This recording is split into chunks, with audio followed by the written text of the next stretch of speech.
Hello everyone, welcome back to another amazing video on success mantra. This chapter is really special for all of us. Why? Because it's all about a common shape that we come across in geometry. Yes, it's all about circles. Before we get into the chapter, let's discuss the basics about circles. So to begin with, let's start with the basic definition of circles. So what is a circle? To define a circle, we need a fixed point. And from this fixed point, with some fixed distance, we plot some points around the fixed point. Now the collection of points around the fixed point will give a geometrical shape called circle. So circle is a collection of points with a fixed distance from a fixed point. So in every circle, there is a fixed point and a fixed distance. These fixed point and fixed distance have some specific names. The fixed point is called the center of the circle. Why? Because it lies at the center of the circle. Now the fixed distance is called the radius of the circle, and the radius remains the same throughout the circle. Now let me take a circle with center O and plot 3 points A, B and C on the same plane of the circle. Now tell me the position of the points A, B and C with respect to the circle. Well, point A lies inside the circle. So point A is in the interior of the circle. Now point B lies on the circle and point C lies outside the circle. It means that a point can be plotted in three different ways. That is, it can be inside the circle, on the circle, and outside the circle. Now what about a line? Will there be three cases? Let us see. So here is a line. So I can say that the line is outside with respect to the circle. So this is one case.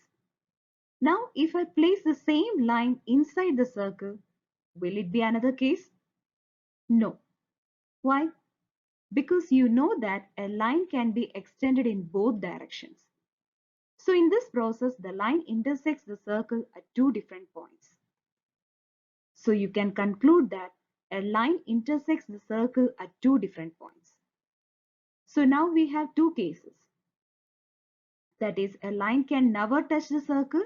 That is possible only when the line is outside the circle, and a line intersects a circle at two different points. Now looking at these two situations, I feel like there might be a situation where a line can touch the circle at only one point. This looks like intuitive, right? So let's see if there is such a case.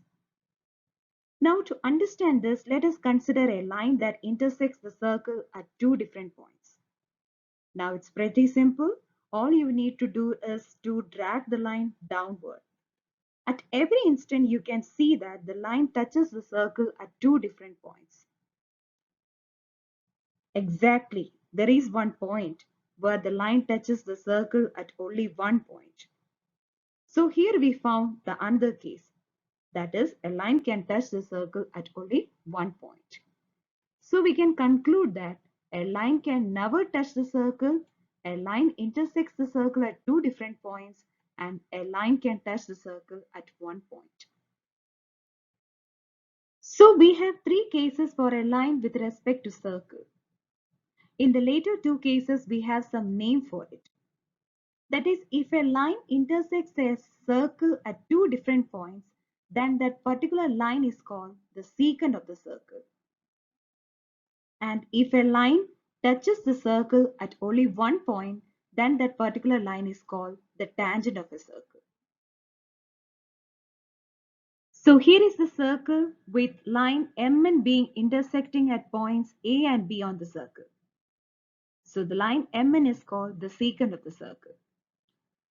Now let me draw another line PQ touching the circle at point C. So line PQ is called the tangent of the circle. So friends, I hope you learned what tangent and secant are. In the next video, we will see some properties based on these concepts. So it's goodbye until we meet in the next video.